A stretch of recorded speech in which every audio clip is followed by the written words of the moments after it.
Whether it's the WWE, whether it's the independent scene, whether it's New Japan. If you're a fan of wrestling, just be a fan. No need to shame anybody for their fandom.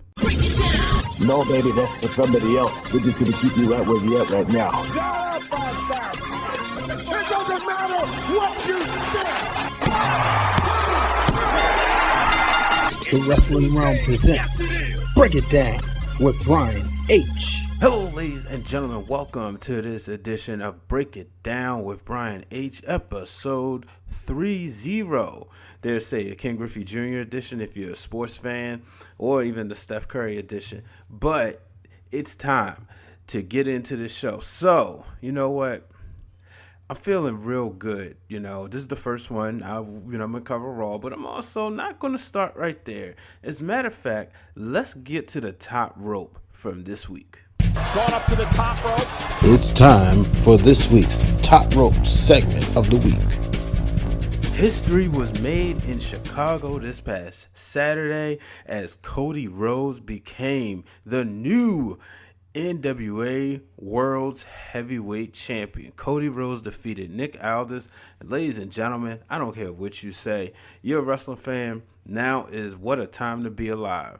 Cody Rhodes winning the title puts him in elite company, but nonetheless, him and Dusty Rhodes are the first father-son duo ever to become NWA World Champion. If you're a baseball fan, you might think of father-son duos like Barry and Bobby Bonds, Ken Griffey Jr. and Sr. If you're a basketball fan, you may think of father and son duos like Joe and Kobe Bryant. Soon we'll be talking about LeBron James Sr. and Jr. Not too many in football. Obviously, there's Walter Payton and his son, Jared Payton. But here we have two wrestlers at a high level. Obviously, there's a lot of people, but never in the world has there been a father and son to both hold the NWA World's Championship. And congratulations to Cody Rhodes. He and the Young Bucks put on a hell of a show this past weekend, but not just the show. I mean, shout out to Conrad Thompson, the Podfather, as we like to call him in the wrestling business. He went out there and so a computer wanted to start talking, but Conrad and teamed up with Cody and the Young Bucks to put on StarCast, which is, if you're a wrestling fan, is a place you need to be. Unfortunately, I couldn't make it this year, but best believe, talked it over with the wife. Yeah, I got to be there next year. The Wrestling Realm will hopefully be in the building. If there is one, wherever it is, time will tell. But nonetheless, like I said, Cody Rhodes getting it done with his bride by his side, the lovely Miss Brandy Rhodes. But let's talk about it. It was a good match. Didn't go too long. It was Cody getting a win, but Brandy jumping in the ring. As I mentioned on Wrestling for the Culture this week, Brandy jumped in the ring and made sure she kind of got on top of him to take the elbow drop. And I was like, wow, showing that she'll do whatever it takes to make sure that her man is champion.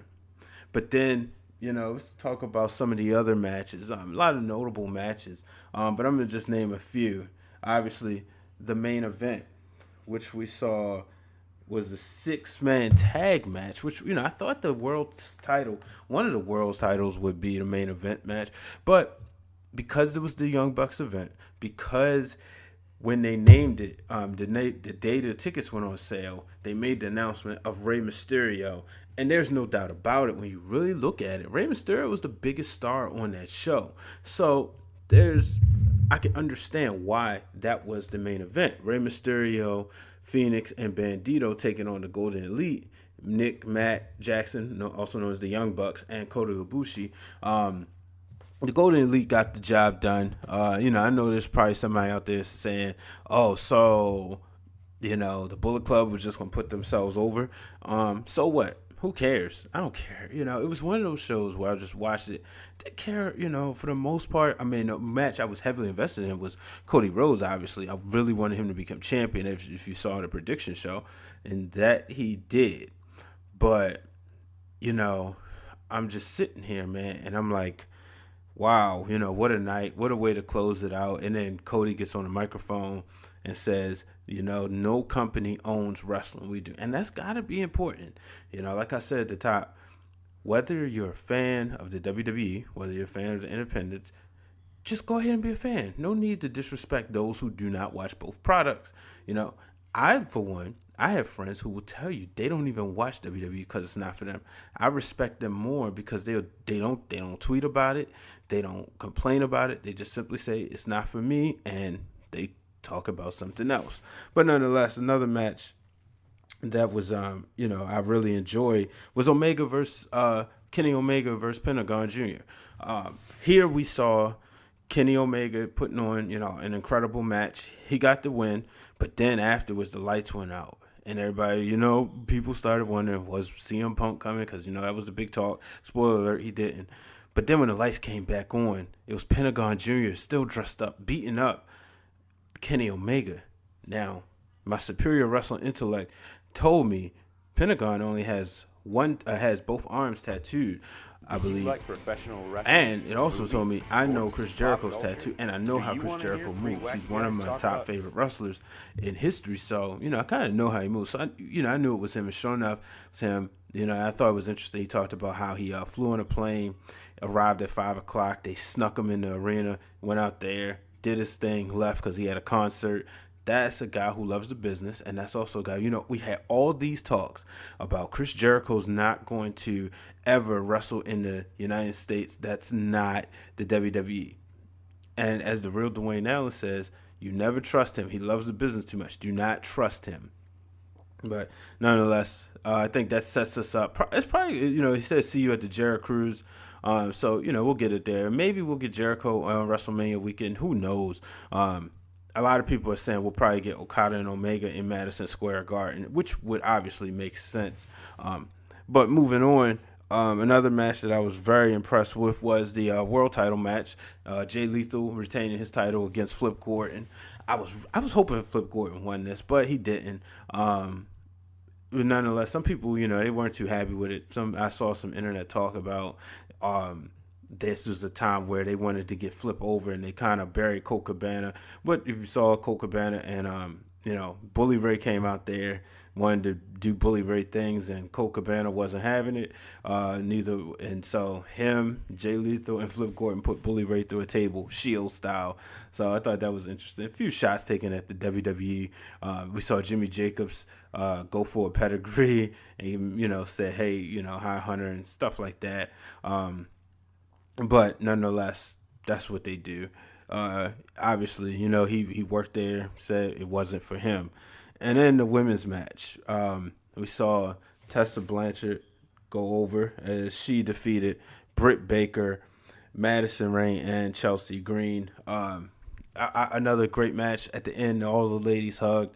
This women's revolution in professional wrestling is going on everywhere. And obviously, you'll have people say, "Oh, but this company started here, this company started there." What I think what we have to realize is this: not only because WWE has gotten on board to what the other companies are doing, but it's also allowing more people who are WWE fans to go out and seek more women's wrestling. So where people who were watching the women's wrestling was because they wasn't getting the good matches on the WWE. Now think about the little girls who not only they see women wrestling in WWE, but hey, they'll see them in the indies. They'll see them on Impact or GFW, whichever you want to call it.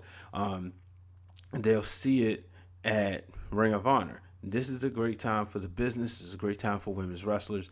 So, I just think that was great. I'm going to go ahead and take my first break on this action-packed show.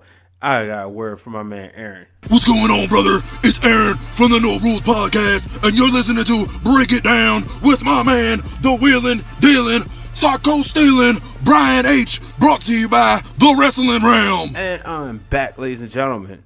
Now, make sure you check out the No Rules Podcast each and every week. It's a great show. Aaron, obviously, is funny. Aaron was a wrestling fan at one point. I'm going to be on there again soon. I was on there a few months ago. But, me and Aaron are working on some things, so I'll be back. So make sure you look out for that. And right now, get on your Twitter. follow at No Rules Podcast on Twitter and on Instagram. And make sure you follow the Wrestling Realm if you're not already at Wrestling Realm. And follow me at Brian H. Waters. Now, Monday Night Raw. Ladies and gentlemen, will we get one more match from Shawn Michaels? I mean, so HBK, he was advertised to be at Monday Night Raw this week. And he came out there and he basically said, like, you know, everybody's talking about Triple H and Undertaker. And he said after Undertaker lost at WrestleMania, he's not so quick to pick him. He said he agreed with Stone Cold Steve Austin that Undertaker, that Triple H would be on his game. And he was picking Triple H to win the match. But then the Undertaker came out there and he basically said, you know, I'm going to take care of business. Are you mad? Is it fear or respect? You know, because, well, let me slow down. Shawn Michaels said, you know, he basically talked about, you know, Undertaker said, you're picking him because I took the one thing you care about the most, your career. I took that from you. Shawn Michaels reminded him, people are always saying, win, you know, one more match, please, one more match. He said he doesn't do it out of respect. And he said he was going to be the one guy not to still wrestle. Well, Undertaker says a fear of respect. And then made, you know, you could tell it triggered Shawn Michaels. So then I'm sitting there watching and said, you know what? I'd rather see this match. No disrespect to Undertaker and Triple H. We know they're going to put on a good match. They did it at WrestleMania 3 different occasions. But I think, now, why not? You know, I mean, obviously, if we get one more match with Shawn Michaels, I would want to be with a guy like AJ Styles or Tommaso Ciampa. But when you really think about it, you almost guaranteed a good match between the two. So, who knows, you know. But I think, watching that promo, I was like, man, I think that's the one I want to see. So, moving on. The Raws, it started off with The Shield coming out. Actually, let me slow down. It started off with Braun Strowman and Dolph Ziggler and Drew McIntyre with an explanation, which led to eventually the Shield coming out, and we saw a big brawl, and Baron Corbin sent everyone out there. That would lead to the Shield getting arrested. And I'm sitting there, I was like, oh, great, here we go with this again. I started wondering, I said, wait, Braun, he's with them because, you know, he said he knows the Shield travels in packs. And I started thinking, if Braun wins the title, does that mean he's going to stay with them or what? Because I honestly would not be surprised if he decided, you know what, I got the belt. I don't need you guys anymore. But then again, you know, I know a lot of people don't like it, but I'm like, this is kind of cool. And what makes this kind of cool, which is the next part, we got new tag team champions, folks. So originally scheduled, it was the Revival getting the tag team title shot against the B team. Well, Dolph Ziggler and Drew McIntyre said, we want a title shot. And they said, Corbin said, well, no, the Revival can participate. So if they can't, then what would happen? He said, well, I guess I have to make arrangements. Well, no explanation, but, you know, obviously the next segment, they beat him up. And when they beat him up, there was no explanation on how they just got the match because the music hit, they didn't show up, and then all of a sudden, here comes Drew McIntyre and Dolph Ziggler. And the announcers had to go out and basically say, so we're assuming Baron Corbin okayed this. And then we had them, and, you know, pretty much they won. We got new tag team champions. Dolph Ziggler and Drew McIntyre have the gold now. Two dudes from Attitude 2.0. If you don't know, that's Shawn Michaels and Big Daddy Cool Diesel. So, watching that, I'm sitting there like, okay, so what if Braun wins? Now they have all the gold. But then, you know there's going to be a tag match, and I wouldn't doubt the Shield, Ambrose and Rollins, beating McIntyre and Ziggler. Now, I know that the Revival got to get their tag team title match. Then the B team got to get their rematch. But who knows? It's going to be interesting what they do with the tag team division. Speaking of tag team division, real quick, because the Shark, Sean Williams, which you can make sure you check out his podcast, he asked me, what do I think about the AOP? Tonight we saw AOP come out there with Drake Maverick. And, you know, I'll jump right into Shark's question. He's like, are they really going to have him do both? And I was like, you know what? That wouldn't be a bad idea. I wouldn't be opposed to it. Drake Maverick said he's the new manager of AOP. And I like it. They just look cool. So do you put the tag team division on hold while you have McIntyre and Ziggler taking on the Shield? Or do you kind of keep the tag team division going? Hopefully they will. Hopefully they can keep the tag team division going outside of the titles. Only time will tell. So, moving on, staying right here with Monday Night Raw as I pull back up the rundown. Excuse me. Bobby Lashley. So, what do you do with him, right? He's been Bobby Lashley. We've all had hopes that when he debuted or re-debut or return, or whichever way you want to call it, the night after WrestleMania, that by now he would be in a Universal Championship picture, or perhaps holding the title. At least had one title match, right? Well, if you remember, Booker T said on his show that WWE kind of had to reprogram Bobby Lashley. And what I mean, not reprogram, but reintroduce him and reestablish him as that monster. They haven't done that. He's kind of has some jokes here and there, but, they didn't present him as a guy who could beat Brock Lesnar. And that's the reason why he wasn't in the main event of SummerSlam. Well, he was summoned to a performance evaluation. Fast forward through that, he was out there with Jinder Mahal, and all of a sudden, here comes Kevin Owens. He attacks him. I'm like, you know what? I don't hate this. So now we'll probably get Kevin Owens and Bobby Lashley. Maybe he's still mad about Bobby Lashley beating up Sami Zayn, his best friend. Who knows? I want to see where this goes, because remember, Kevin Owens quit last week, but I guess he never filed his papers. So only time will tell when it comes to that. I'm going to go ahead and take a break. Got a word from you coming up from my award-winning friend. Hey, what's up, everyone? It's your girl, Kelsey Nicole Nelson, host of Listen In with KNN on Fox Sports Radio, 96.9 FM and 1340 AM. And I want to make sure you are listening right here to Break It Down with Brian H., brought to you by The Wrestling Realm. And I'm back, ladies and gentlemen. That was my good friend, the one, the only, Kelsey Nicole Nelson. Want to give a special congratulations to her, as she just won. Let's make sure I get this title right.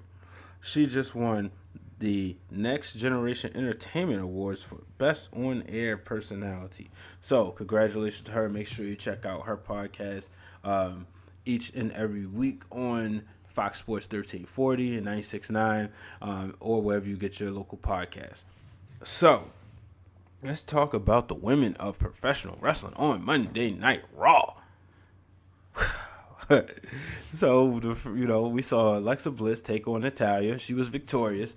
But what was interesting, so we all know Natalya and Ronda Rousey are besties. And Alexa Bliss, tends to run with Alicia Fox. So Alexa Bliss decided that she was going to beat Natalya with the armbar. If that, to kind of stick it to Ronda Rousey. And, Natalya, as much as she wanted to, she couldn't withstand the pain. She would tap out. So she'll get her rematch. I would love to see her get the armbar on Ronda Rousey come Hell in a Cell. I think that's where the rematch is. The WWE, when they do these big pay-per-views, and then they have the Australian pay-per-view or special show, you tend to get mixed up. But I do believe this match will take place at Hell in a Cell. So, nonetheless, that would definitely be interesting to see what happens. I think that, obviously I don't think that Alexa Bliss is going to win, but I would love to see her get the armbar on Ronda Rousey and see if Rousey can power her way out of it. Tonight, we saw the return of the Bella Twins. They are back as they beat the Riot Squad, thank goodness. And Bella Twins, back in action. It's great to see them. It's been over 3 years. Hard to believe. And I think what makes it hard to believe was because we saw Nikki Bella at WrestleMania 33. And then we saw Brie Bella at WrestleMania 32. But if you remember when Brie wrestled, that was like her last match, sort of, before she got pregnant. And then we saw Nikki come out there, and she was in a neck brace. So, yeah, it's been over 3 years since they competed on Monday Night Raw. But nonetheless, congratulations to them. And then afterwards, they decided to talk to Ronda, and they congratulated her. Nikki says, "You're going to be the best WWE Women's Champion ever, but, you need to learn some more stuff out of the ring." Well, so, what's that supposed to mean? Because Ronda Rousey's been on the cover of Sports Illustrated magazines, and she's a brand. She's a movie star. So I'm not sure where Nikki Bella was going with that. Maybe she needs to do her homework. And then last and not least, to wrap things up with Monday Night Raw here, the Boston Hug Connection took on Dana Brooke and Ember Moon. So this was interesting to me because we just saw Ember Moon team up with the Boston Hug Connection, taking on the Riot Squad. Then they just flipped it and put her with Dana Brooke. Nonetheless, Sasha Banks was scored a pinfall on Dana Brooke, and then Dana Brooke would leave Titus O'Neil, and Apollo said, she's tired of them. We saw Apollo arguing with Titus again. So I don't know what's going to happen with them. I don't know what's going to happen with her. They'll figure it out, though. They have to. I'm going to go ahead and take a break. Take my final break of the evening. There's a word from my man Cash. Yo, this is Cassius of CFlim TV. You can follow me on Twitter at CFlim88, where you can find my podcast about the influence of black culture on sports media. You're listening to Break It Down with my man Brian, brought to you by The Wrestling Realm.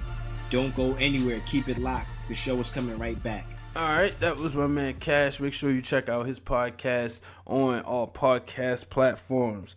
Now, you know what? Wrestling for the Culture. Make sure you check that out. Like I said, it's on YouTube now and on a Wrestling Realm Facebook fan page where I, talk about the wrestlers of color and what they've been doing this week. I will make an omission. I admit to a mistake that I omitted and have to give a congratulations to Sonny Kiss becoming the new Capital Wrestling champion. I remember when I sat on a panel with Marcus Darling, one of the promoters for the company, he told us that, we've never had, there's always complaints about the lack of black champions. And in this case, somebody to represent the LGBT community. And he said, there's an opportunity for one person to do both. And that is Sonny Kiss. He was, a member of the LGBT community who's black, and he is now he's the face of Capital Wrestling. So congratulations to him. Which make sure you check out their show. They live streamed it on Twitch. One of the matches I really enjoyed was Ariella Nix taking on Ronnie Nicole. Ariella Nix victorious. She's still the Capital Wrestling Women's Champion. Now, MLW Fusion. Do you watch it? As I said that before. So, this past week, a couple interesting. I didn't finish yet, so I didn't finish watching the main event with Jake Hager taking on Filthy Matt Lawler. But what I did see was the new Hart Foundation's Teddy Hart. He was victorious earlier, but then he went out there and they was in the back, him and Brian Pillman Jr., and they was talking with Kevin Sullivan. And Teddy Hart reminded Kevin Sullivan, he said, yeah, you've done a lot of stuff in the business, but you ain't do ish in the ring. And it reminds yeah, he's kind of got a point, who paid much attention to Kevin Sullivan behind this on camera? The Dungeon of Doom was horrible. But nonetheless, they beat him up, and he was telling Brian Pillman Jr., it's look, your dad was the loose cannon. You better take care of this man. And I started looking at him. I said, I don't get the loose cannon from Brian Pillman Jr. Now, don't get me wrong. Make sure I say this right. You have to remember what Brian Pillman was and why he became the loose cannon.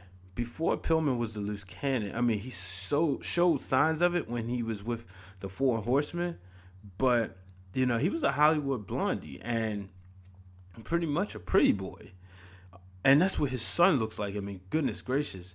If you remember early Brian Pillman, you could see his son looks just like him. But his son doesn't come off like a loose cannon. You look at Brian Pillman after, all the injuries and, unfortunate accidents. When you look at 97, there's a guy who look like he was a loose cannon, and like Stone Cold said, created the loose cannon gimmick because he pretty much needed to stay relevant and had to change his style. But I don't see that much from his son. Now, I'm interested to see what happens, to see if he can go to that next level, or is he too pretty to be a loose cannon?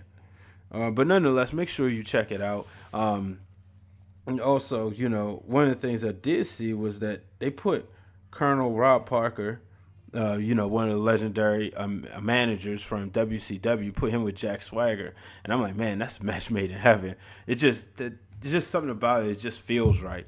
And then, Simon Gotch is over there. And guess what? I still don't care about him. But they do have War Games coming up this Saturday. In the main event, Shane Strickland has his team, and he's going to be going against Sami Callihan and his team. So I'm definitely interested to see how they do their War Games pay-per-view. It's going to be in Fort Lauderdale, so unfortunately, I'm not driving from Baltimore to Fort Lauderdale to check it out, but I do think it should be a good show. Now, it's time to come from the realm. And now, for our From the Realm segment, where I answer your questions from the Facebook fan page, the Facebook group page, and the Twitter at Wrestling Realm. All right, from the realm this week, we got a couple questions from a couple people. We're going to start off with RJ from the Ringside Rant. Make sure you give him a follow and check out his show at _Ringside Rant on Twitter. So his first question, do you think there will be an All-In 2? If so, do you think they can outdo this weekend show? So what I'm looking at with All-In, I'm looking at that as the kind of like the all-star game for the independents. When I think with this one, we saw it heavily stacked with guys like Pentagon Jr., a lot of New Japan representation with the Bullet Club and ROH. We also saw for the women, we saw, I don't want to make sure I correct this, because Madison Rain is in the Mae Young Classic, but I think that was one of the biggest surprises. But Deonna Purrazzo was supposed to be on there. She got signed with the WWE. I don't want to say the leftovers because I wouldn't dare say that, but because it's so close to the Mae Young Classic, I don't think they went as hard as they could. But then again, you can say that, Chelsea Green on top of her game, she left Impact Wrestling and she's, doing well. Britt Baker, up and coming, she was on Raw. She was Nia Jax's first job opponent. But if you've been paying attention to her, she's up and coming. So this was also a way to introduce her to the rest of the world. Jordan Grace was there. She was on the show, but Jordan Grace was on the show. However, she wasn't one of the, she wasn't in the women's match. She was in the men's match. She was kind of playing that Beth Phoenix, that China role. So I do think there will be an All-In 2. I don't think we'll ever say they outdo this one, only because it was the first and it's kind of hard. But then again, you could say WrestleMania is a different story. I always say WrestleMania 1 was better than WrestleMania 2, but eventually it did get better than WrestleMania 1. So, but I do think it'll be an All-In 2. I don't think they'll outdo it with the second one. I just want to see what happens, what kind of talent they get on the next go round. And RJ's second question, do you think WWE is watching the show is right? Absolutely not. I think if anything, the WWE was taking notes as to see who they would get next. Who would they want? You look at a guy like Austin Gunn looking like his dad in there. I do think, we know why Billy Gunn left the WWE as far as being one of the trainers. I think, he'll be back. They all come back. So I think if anything, WWE was taking notes. I don't think they will worry. I don't think anybody will have the capital to compete with them. And when I mean capital, I mean money. I just don't think it's going to happen as much as we would love to. And I'm just talking not from a wrestling standpoint, folks. I'm talking from a business model perspective. Who else is going to be able to have a network? Who else is going to be able to have tons of merchandise? Who else is going to be able to literally take over a city, get all the type of big money sponsors? I could be wrong. I hope I'm wrong. Trust me. but I just don't think they'll be worried because I don't think nobody will be able to compete that way. And then RJ's last question is, are you going to be watching less of the main roster, WWE and strictly NXT? No, there's really, I have a special place for WWE in my heart. I'll be honest with you. I will always be a WWE guy, point blank. But I'm always happy when they have competition. I'm always happy when there's other wrestling on because it's good for business, and I think it helps them stay on top of their game. For instance, some people may complain, but Monday Night Raw this past week was excellent, and I think because of All In, because we're heading into September, because they will compete, that's one of the reasons why I think they put the belts on Ziggler and McIntyre. No offense to the B team, but how long are they gonna go? That's ran its course. So I won't be watching unless I'm interested in SmackDown. How does AJ Styles respond? Naomi's been on Twitter talking about she needs help. She's been going as far as to recruit Cameron, Bianca Belair. So there's a lot on the main roster and NXT, for that matter. Tommaso Ciampa's the champion. To say nothing else. So moving on to the next questions. Next that comes from the Shark, Sean Williams. How long do you see this Corbin as GM going for? I don't see it going on that long. I think we'll see Kurt Angle back, hopefully before Survivor Series. I think when he come back, it'll be a big deal. But you know what? I'm not hating this. Everybody knows I'm not the biggest Baron Corbin fan, but this is pretty cool. It's not so bad. It's not as bad as it's been, so this isn't that bad. And then this next question. Where do you see things going with Drake Maverick, aka Rockstar Spud, managing the Authors of Pain? Is he really going to be both? I think he'll be both, and I think it's fine. This could possibly bring some more eyeballs on the 205 Live product. I just think that's in a bad time slot. But I understand why it is. Maybe, I personally think it should come on before SmackDown. But you kind of damned if you do, damned if you don't, because people either not going to get to the arena early enough or they're not going to stay late enough. So that's always difficult. But nonetheless, I do like, I do like this move. I think it's going to be pretty cool because clearly they need somebody who can talk. And, people said that for time and time again. So now they got somebody, sure, people would love for it to have been Paul Heyman, but everybody's not fit to be a Paul Heyman guy. So that's it. That's going to wrap things up, ladies and gentlemen, for this edition of Break It Down with Brian H. Make sure you follow me at Brian H. Waters. And make sure you follow the Wrestling Realm at Wrestling Realm. And there's an article out on me. I was in a feature story from Knowing Noasia. She did a story, and that you can read that. You just follow my Twitter, and you find the links. Basically, I talk about how the Wrestling Realm got started, how my career from television at ESPN, and balancing life and wrestling, all that good stuff. So, if you're ever interested in how this all got started, that's the best place to take a look at. But, ladies and gentlemen, I'm going to go ahead and wrap things up, and I'll catch you after SmackDown, as Joe Buck would say, as his dad would say, we'll see you tomorrow night.